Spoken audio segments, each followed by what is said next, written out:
अनंत कोटि ब्रह्मांड नायक योगी राज प्रभम श्री सच्चिदानंद सतगुरु साईनाथ महाराज की जय।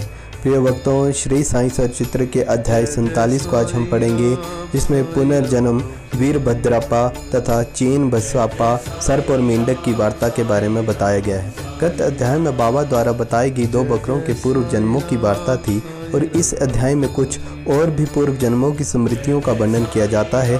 प्रस्तुत कथा वीरभद्रप्पा और चीन बसप्पा के संबंध में है। प्रस्तावना। हे त्रिगुणातीत ज्ञानावतार श्री साईं, तुम्हारी मूर्ति कितनी भव्य तथा सुंदर है। हे अंतर्यामी, तुम्हारे श्रीमुख की आभा धन्य है और उसका क्षण मात्र भी अवलोकन करने से पूर्व जन्मों के समस्त दुखों का नाश होकर सुख का द्वार खुल जाता है। परंतु हे मेरे प्यारे साईं, यदि तुम अपने स्वभाव वश ही कुछ कृपा कटाक्ष करो तभी इसकी कुछ आशा हो सकती है। तुम्हारी दृष्टि मात्र से ही हमारे कर्म बंधन छिन्न भिन्न हो जाते हैं और हमें अनंत की प्राप्ति हो जाती है। गंगा में स्नान करने से समस्त पाप नष्ट हो जाते हैं, परंतु गंगा माई भी संतों के आगमन की सदैव उत्सुकता पूर्वक राह देखा करती है और वे अब कब पधारे और मुझे अपनी चरण रज से पावन करे। श्री साईं तो संत चूड़ामणि है और अब उनके द्वारा ही हृदय पवित्र बनाने वाली ये कथा सुनो। सर्प और मेंढक। श्री साईं बाबा ने कहा है कि एक दिन प्रातःकाल इतने बजे जलपान के पश्चात मैं घूमने निकला। चलते चलते मैं एक छोटी सी नदी के किनारे पहुंचा। मैं अधिक थक चुका था और इस कारण वहां बैठकर कुछ विश्राम करने लगा। कुछ देर के पश्चात ही मैंने हाथ पैर धोए और स्नान किया। तभी कहीं मेरी थकावट दूर हुई और मुझे कुछ विश्रांति का अनुभव होने लगा। उस स्थान से एक पगडंडी तथा बैलगाड़ी के जाने का मार्ग था, जिसके दोनों ओर सघन वृक्ष थे। मल्ल तथा ब्यार मंद मंद बह रही थी। मैं चिलम भर ही रहा था कि इतने में मेरे कानों में एक मेंढक के बुरी तरह टरटराने की ध्वनि पड़ी। मैं चकमक सुलगा ही रहा था कि इतने में एक यात्री वहां आया और मेरे समीप आकर उसने मुझे प्रणाम किया और घर पर पधार कर भोजन तथा विश्राम करने का आग्रह करने लगा। उसने चिलम सुलगाकर मेरी ओर पीने के लिए बढ़ाई। मेंढक के टरटराने की ध्वनि सुनकर वह उसका रहस्य जानने के लिए उत्सुक हो उठा। मैंने उसे बतलाया कि एक मेंढक कष्ट में है जो अपने पूर्व जन्मों के कर्मों का फल भोग रहा है। पूर्व जन्मों के कर्मों का फल इस जन्म में भोगना पड़ता है, अतः अब उसका चिल्लाना व्यर्थ है। एक कश लेकर उसने चिलम मेरी ओर बढ़ाई। थोड़ा देखा तो आखिर की बात क्या है, ऐसा कहकर वह उधर जाने लगा। मैंने उसे बतलाया कि एक बड़े सांप ने मेंढक को मुंह में दबा लिया है और इस कारण वह चिल्ला रहा है। दोनों ही पूर्व जन्म में बड़े ही दुष्ट थे और अब इस शरीर में अपने कर्मों का फल भोग रहे हैं।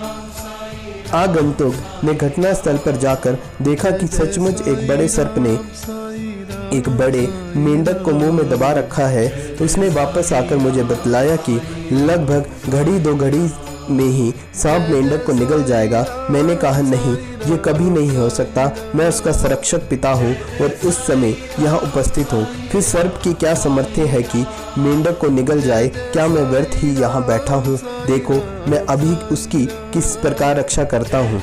दोबारा चिलम पीने के पश्चात हम लोग उस स्थान पर गए।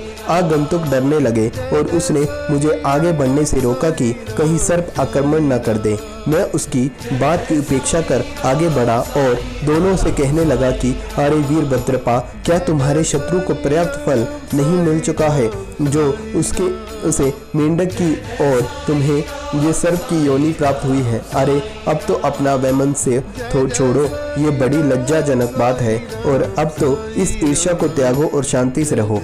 इन शब्दों को सुनकर सर्प ने मेंढक को छोड़ दिया और शीघ्र ही नदी में लुप्त हो गया। मेंढक भी कूद कर भागा और झाड़ियों में जा छिपा। उस यात्री को बड़ा ही अचंभा हुआ और उसकी समझ में न आया कि बाबा के शब्दों को सुनकर सांप ने मेंढक को क्यों छोड़ दिया और वीरभद्रप्पा तथा चीन बसप्पा कौन थे, उनके वैमनस्य का कारण क्या था और इस प्रकार के विचार उसके मन में उठने लगे। मैं उसके साथ उसी वृक्ष के नीचे लौट गया और धूम्रपान करने के पश्चात इसका रहस्य सुनाने लगा। मेरे निवास स्थान से लगभग इतने मील की दूरी पर एक पवित्र स्थान था जहां महादेव का एक मंदिर था। मंदिर अत्यंत जीर्ण शीर्ण स्थिति में था और वहां के निवासियों ने उसका जीर्णोद्धार करने के लिए कुछ चंद इकट्ठा किया। पर्याप्त धन एकत्रित हो गया और वहां नित्य पूजन की व्यवस्था कर मंदिर के निर्माण की योजनाएं तैयार की गई। एक धनाढ़ व्यक्ति को कोषाध्यक्ष नियुक्त कर उसके समस्त कार्य की देखभाल का भार सौंप दिया गया। उसको कार्य व्यय आदि का यथोचित विवरण रखकर ईमानदारी से सब कार्य करना था। सेठ तो एक उच्च कोटि का कंजूस था। उसने मरम्मत में अत्यंत अल्प राशि का व्यय की और इस कारण मंदिर का जीर्णोद्धार भी उसी अनुपात में हुआ। उसने सब राशि व्यय कर दी और कुछ अंश स्वयं हड़प लिया और उसने अपनी गांठ में से एक पाई भी व्यय न की। उसकी वाणी अधिक रसीली थी, इसीलिए उसने सब लोगों को किसी प्रकार समझा बुझाकर लिया और कार्य पूर्वक ही अधूरा रह गया। लोग फिर संगठित होकर उसके पास जाकर कहने लगे, सेठ साहब कृपया कार्य शीघ्र पूर्ण कीजिए। आपके प्रयत्न के अभाव में ये कार्य पूर्ण होना ही कदापि संभव नहीं है, अतः आप पुनः योजना बनाइए। हम और भी चंदा आपको वसूल करके देंगे। लोगों ने पुनः चंदा एकत्रित कर सेठ को दे दिया। उसने रुपए तो ले लिए परंतु पूर्ववत ही शांत बैठा रहा। कुछ दिनों के पश्चात उसकी स्त्री को भगवान शंकर ने स्वप्न दिया, उठो और मंदिर पर कलश चढ़ाओ।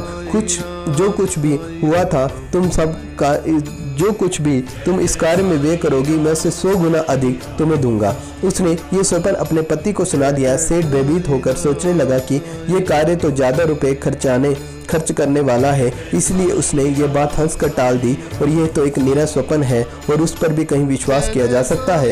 यदि ऐसा होता तो महादेव मेरे समक्ष ही प्रकट होकर मुझे ये बात कहते। मैं क्या तुमसे अधिक दूर था।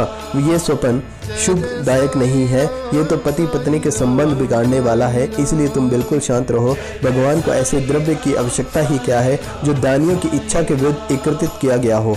वे तो सदैव प्रेम के भूखे हैं और प्रेम भक्ति दिए गए एक तुच्छ तांबे का सिक्का भी सहर्ष स्वीकार कर लेते हैं। महादेव ने पुनः सेठानी को स्वप्न में कहा कि तुम अपने पति की व्यर्थ की बातों और उनके पास संचित धन की ओर ध्यान न दो और उनसे मंदिर बनवाने के लिए आग्रह ही करो। मैं तो तुम्हारे प्रेम और भक्ति का भूखा हूँ। जो कुछ तुम्हारी व्यय करने की इच्छा हो सो अपने पास से करो। उसने अपने पति से विचार विनिमय करके अपने पिता से प्राप्त आभूषणों को विक्रय करने का निश्चय किया। तब कृपण से अशांत हो बैठा और इस बार उसने भगवान को भी धोखा देने की ठान ली। उसने कोड़ी मोल केवल 1000 रुपये में ही अपने पति के समस्त आभूषण स्वयं खरीद लिए और एक बंजर भूमि का भाग मंदिर के निमित्त लगा दिया, जिसे उसकी पत्नी ने भी चुपचाप स्वीकार कर लिया। और सेठ ने जो भूमि दी थी वे स्वयं उसकी न थी, वरन एक निर्धन स्त्री दुबकी की थी जो इसके यहाँ 200 रुपये की गिरवी रखी हुई थी। दीर्घ काल तक वे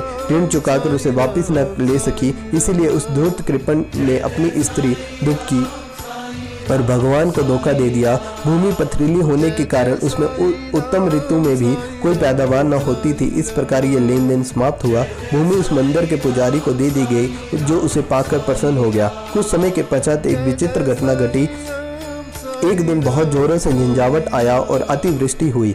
उस कृपण के घर पर बिजली गिरी और फलस्वरूप पति पत्नी दोनों की मृत्यु हो गई। दुबकी ने भी अंतिम श्वास छोड़ दी। अगले जन्म में वह कृपण मथुरा के ब्राह्मण कुल में उत्पन्न हुई और उसका नाम वीरभद्रपा रखा गया। और उसकी धर्म पत्नी उस मंदिर के पुजारी के घर कन्या होकर उत्पन्न हुई और उसका नाम गौरी रखा गया। दुबकी पुरुष बनकर मंदिर के गुरु सेवक वंश में पैदा हुई और उसका नाम चैन बसापा रखा गया। पुजारी मेरा मित्र था और बहुधा मेरे पास आता जाता था, वार्तालाप करता था और मेरे साथ चिलम भी पिया करता था। उसकी पुत्री गौरी भी मेरी भक्त थी। वे दिनों दिन सियानी होती जा रही थी, जिससे उसका पिता भी उसके हाथ पीले करने की चिंता में रहता था। मैंने उससे कहा कि चिंता की कोई भी आवश्यकता नहीं है, वे स्वयं तुम्हारे घर लकड़ी की खोज में आ जाएंगे। कुछ दिनों के पश्चात उसी की जाति का वीरभद्रपा नामक एक युवक भिक्षा मांगते मांगते उसके घर पहुंचा। मेरी सम्मति से गौरी का विवाह उसके साथ संपन्न हुआ।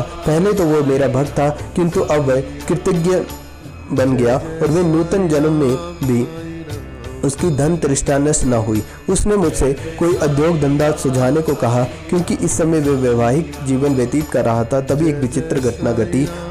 अचानक ही प्रत्येक वस्तुओं के भाव ऊंचे चढ़ गए और गौरी के भाग्य से जमीन की मांग अधिक होने लगी और समस्त भूमि 1 लाख रुपए तथा आभूषणों के मूल्य के 100 गुना अधिक मूल्य में बिक गई। ऐसी निर्णय हुआ कि 40,000 रुपये नगद और 2,000 रुपये प्रति वर्ष किस्त पर चुकता कर दिए जाएंगे। सबको ये लेन देन स्वीकार था, परंतु धन के हिस्से के कारण उनमें परस्पर विवाद था। वे परामर्श लेने मेरे पास आए और मैंने कहा कि यह भूमि तो भगवान की है जो पुजारी को सौंपी गई थी।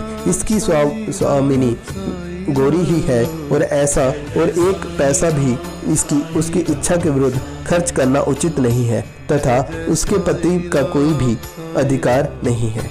मेरे निर्णय को सुनकर वीरभद्रपा मुझसे क्रोधित होकर कहने लगी कि तुम गौरी को फुसलाकर उसका धन हड़पना चाहते हो। इन शब्दों को सुनकर मैं भगवत नाम लेकर चुपचाप बैठा रहा। वीरभद्र ने अपनी स्त्री को पीटा भी। गौरी ने दोपहर के समय आकर मुझसे कहा कि आप उन लोगों के कहने का बुरा न माने, मैं तो आपकी ही लड़की हूँ, मुझ पर कृपा दृष्टि ही रखें। वो इस प्रकार मेरी शरण में आए तो मैंने उसे वचन दे दिया कि मैं 7 समुद्र पार भी तुम्हारी रक्षा करूंगा। और तब उस रात्रि को गौरी एक दृष्टांत हुआ। महादेव ने आकर कहा कि ये सब संपत्ति तुम्हारी ही है और इसमें से किसी को कुछ न देना। चेन बसापा की सलाह से कुछ राशि मंदिर के कार्य के लिए खर्च करो और यदि और किसी भी कार्य में तुम्हें खर्च करने की इच्छा हो तो मस्जिद में जाकर बाबा स्वयं के परामर्श से करो। गौरी ने अपना दृष्टांत मुझे सुनाया और मैंने उसे इस विषय में उचित सलाह भी दी। मैंने उससे कहा कि मूल धन तो तुम स्वयं ले लो और ब्याज की आधी रकम चेन बसापा को दे दो। वीरभद्र का इसमें कोई भी संबंध नहीं है। और जब मैं इस बात को कर ही रहा था, वीरभद्र और चेन बसापा दोनों ही वहां झगड़ते हुए आए। मैंने दोनों को शांत करने का प्रयत्न किया और गौरी को हुआ सब महादेव का स्वप्न भी सुनाया। वीरभद्र क्रोध से उन्मत्त हो गया और चेन बसापा को टुकड़े टुकड़े कर मार डालने की धमकी देने लगा। चेन बसापा बड़ा डरपोक था और मेरे पैर छूट पकड़कर रक्षा की प्रार्थना करने लगा। तब मैंने शत्रु से उसका छुटकारा करा दिया। कुछ समय पश्चात ही दोनों की मृत्यु होगी। वीरभद्र सर्प बना और चेन बसापा मेंढक। चेन बसापा की पुकार सुनकर अपने पूर्व वचन की स्मृति करके यहाँ आया और इस तरह से उसकी रक्षा कर मैंने अपने वचन पूर्ण किए। संकट के समय भगवान दौड़कर अपने भक्त के पास जाते हैं और उसने मुझे यहाँ भेजकर चेन बसापा की रक्षा कराई है। ये सब ईश्वरीय लीला ही है। शिक्षा इस कथा की यही शिक्षा है कि जो जैसा बोता है वो वैसा ही काटता है जब तक कि भोग पूर्ण नहीं होता। पिछला ऋण और अन्य लोगों के साथ लेन देन का व्यवहार जब तक पूर्ण नहीं होता तब तक छुटकारा भी संभव नहीं है। धन तृष्णा मनुष्य का पतन कर देती है और अंत में इससे ही वे विनाश को प्राप्त करता है। तो प्रिय भक्तों, श्री साईं बाबा की कृपा से हमने इस अध्याय को भी पूर्ण कर लिया है। बोलिए श्री सच्चिदानंद सद्गुरु साईनाथ महाराज की जय।